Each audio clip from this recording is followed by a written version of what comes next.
Welcome back, everybody. By unpopular demand, I'm going to continue with my series on bowling games. And today I'm playing the plug and play by Jakks Pacific called Disney, sometimes Disney Friends, but it's Disney Sports Bowling.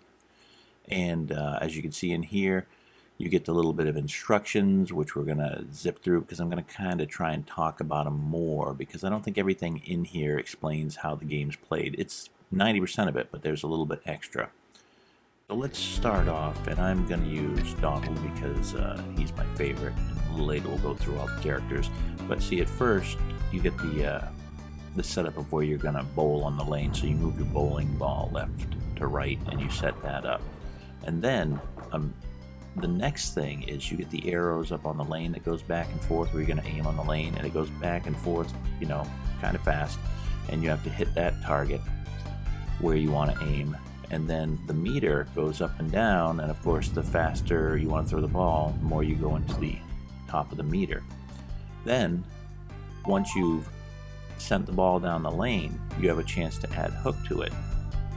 And you add hook by just pushing left or right when you pretty much change to the next screen from the top view. And I'm playing in amateur mode, so amateur mode means that I don't have to hit the button an extra time when I'm setting my power. And you'll see when I go to the professional level, there's a spot on the bottom that gets added. It's a blue color. So after you hit your top of your power meter, it drops back down, and you've got to also hit it in the blue or you'll create a foul, which I find to just be an extra nuisance. And it's almost like they've overcomplicated this game considering it's a kid's game, because just the arrow going back and forth to set the aim is, unnecessary. It makes it much more difficult. And again, this was supposed to be a plug and play for kids. Even a lot of bowling games don't have this level of complexity and difficulty to them, which kind of ruins this a bit. So, they just needed to simplify this more to make it much more enjoyable. Not to say that it's not fun for what it is, because out of all these Disney games on this plug and play system, this is probably the best one, and it's actually only able to be played if you bought the high-end Mega Bundle kit, which came with some extra cartridges that you could just plug into the back. And this is one of the two bonus cartridges that came with the Disney Sports Bowling. And if I recall, this collection was about $30. It was $5 more to get it with this mega bundle to get the extra cartridges, so it seemed worth it. And this was definitely right at the peak of plug and plays, I would say. They'd built up over the 5 years before that, and they were just about to start waning in popularity shortly after this. And I would say a lot of that reasoning came down to because as you started collecting more of these plug and plays, you were adding up each time you bought one. You're plunking down $20 each time, because they were not really cheap, but they were a huge novelty in the early to mid 2000s. And again, just kind of showing how overly ambitious this was and complicated. They took the time to put in these stats that, little kids aren't even going to care about. But it's really cool to see when you're an adult. But I don't know how useful it is, because there's no way I'm going to be able to take these stats and use them to improve my gameplay. So there's 3 modes too. I was just in practice mode, which you just play alone. And then there's exhibition mode, where you play against another character, a computer AI character, and you can see all the characters that you have to choose from. You got Huey, Dewey, Louie, you got Donald, there's Daisy, Minnie, and Goofy and Pete. That's just randomly chosen to play against you, one of those characters. And right here you can see right away that when I went to play in the professional, I didn't quite get how quick you'd have to stop that, and I got a foul. And also I wanted to show here that they don't mention this, but the speed of the arrow on the lane going back and forth does increase slightly, so that is another part of the professional mode. So you have to stop in the blue part of the power meter a second time, so you have to click twice to power up and then stop it in the blue. If you go out of that, you foul. And maybe I'm crazy, but I think on this ice level here, the snow and ice level, you've got a weaker hook, and maybe that's just because you're on snow or ice, so your ball doesn't get as much traction when you're rolling it down the lane. And they don't mention that in anything, but I noticed that if I'm trying to get the ball to hook in, I had to adjust my angle going into the pocket so that I could hit the head pin. You'll see I slide past it a lot at first. So I think that's something else they don't mention in the instructions. Now also they mention how you lose control if you go too far on the hook meter, and I don't know if anyone's ever been able to do this, but I can't really control it. Like if I start pushing left or right, I can't swing it back, you know, kind of steering it left and then maybe letting off a little and going right.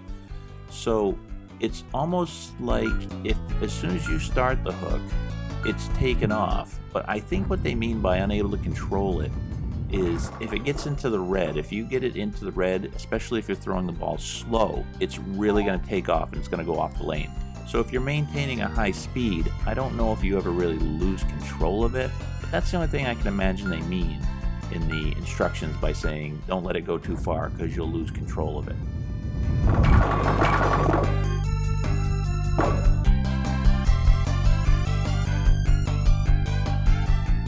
Now, as far as the artificial intelligence of these characters playing you, I mean, they pretty much just shoot straight with a little hook, and that's all you get from them. But because the pin physics aren't spectacular, they've usually got a good chance of getting a strike as good as you do trying to throw, you know, a hook into it or something.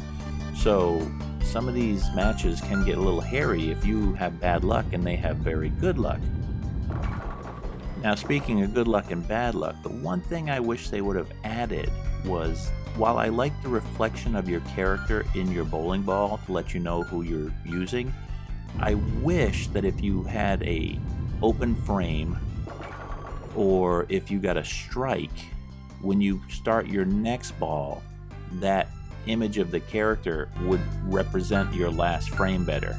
So if you missed, you know, it'd be funny to see Donald Duck have his angry face on, and then maybe if after that you got a strike, he'd have his happier face on. And when you first start, maybe, or when it's just a regular spare, he has kind of just a normal face. So things like that would have made it just a little more fun, adding some extra animation to it. Okay, so we've covered amateur mode, professional mode, we've covered the exhibition and the practice.